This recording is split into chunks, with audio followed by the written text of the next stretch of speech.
Okay, this is the flaker. So you put the grain right there and turn it.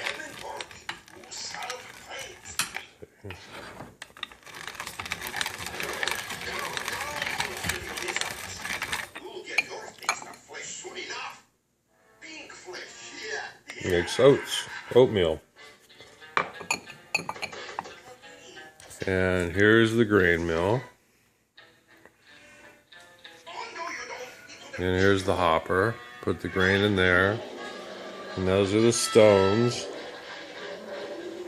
And here's the collection cup.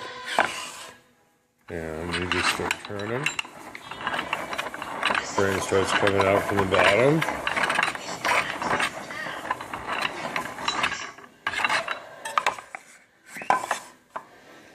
That's it.